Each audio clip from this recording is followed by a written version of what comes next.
지난 2019년 발생한 탈북어민 북송 사건 당시 북한 어민 2명의 진술이 살해 인원 규모를 비롯해 상당 부분 불일치했던 것으로 21일 파악됐습니다. 이는 어민 2명을 분리신문했는데도 16명을 살해했다는 진술이 일치했다며 살인마 북송 정당성을 주장해온 전임 문재인 정부 관계자들의 주장과 대치됩니다. 또 이들 어민 2명은 북송 직후 처형된 것으로 우리 당국은 파악한 것으로 알려졌습니다. 정부 고위 관계자는 어민 2명의 증언이 많이 달랐다며 일단 살해한 사람들 이름에 대한 기억이 다르고 이들 증언을 토대로 합해도 전체 규모가 15명인지 16명인지 파악되지 않을 정도로 달랐다고 밝혔습니다. 국민의힘은 21일 이른바 탈북어민 북송 사건과 관련해 전임 문재인 정부와 야당을 향한 공세를 이어갔습니다. 자당 태영호 의원 탈북 당시 박근혜 정부의 대응을 언급하며 문재인 정부와 비교하는 한편 사건 당시 청와대 노영민 비서실장과 서훈 국가정보원장이 모종의 교감을 했을 것이라는 의혹도 제기하며 책임을 추궁했습니다. 권성동 대표 직무대행 겸 원내대표는 이날 오전 국회 교섭단체 연설에서 2020년 서해공무원 피살 사건과 함께 2019년 탈북어민 북송 사건을 언급하며 탈북어민이 살인자라는 북한의 일방적 주장을 제대로 된 검증 한 번 없이 사실로 공인했다고 비판했습니다.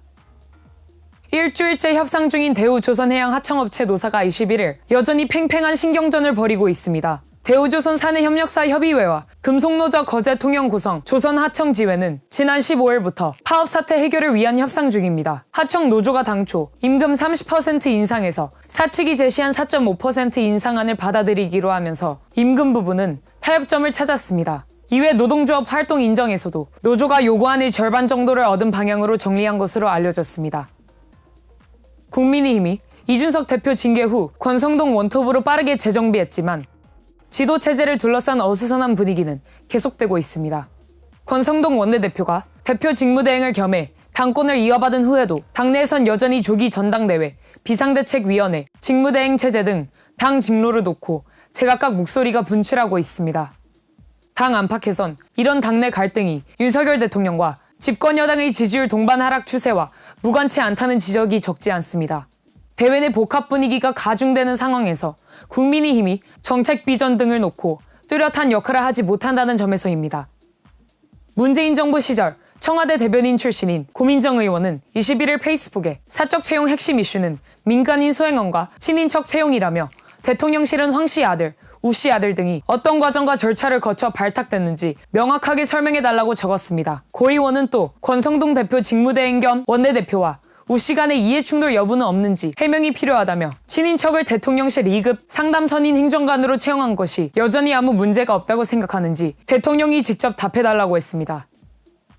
러시아의 우크라이나 침공 사태 등 여파로 천정부지로 치솟던 전국 평균 휘발유 가격이 약 2달 만에 다시 리터당 2,000원 선 아래로 내려왔습니다.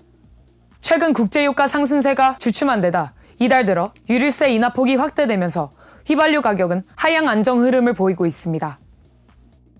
학교에서 채플 수업 이수를 의무화하는 것은 종교의 자유를 침해하는 행위라는 국가인권위원회 판단이 나왔습니다. 인권위는 A대학교 총장에게 채플 대체 과목을 추가로 개설하거나 대체 과제를 부여하는 등 개선 방안을 마련할 것을 권고했다고 21일 밝혔습니다.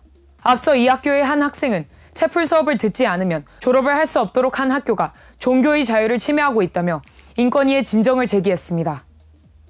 코로나19 확산 방지를 위해 마스크를 써달라던 버스기사를 때린 60대가 실형을 선고받았습니다. 대전지법 제11 형사부는 특정 범죄 가중 처벌 등에 관한 법률 위반 혐의로 기소된 A씨에게 징역 1년 6개월을 선고했습니다. A씨는 지난해 9월 달리는 시내버스 안에서 마스크를 벗은 채 전화통화를 하다 마스크 착용을 요구하는 운전기사의 머리를 때린 혐의로 재판에 넘겨졌습니다.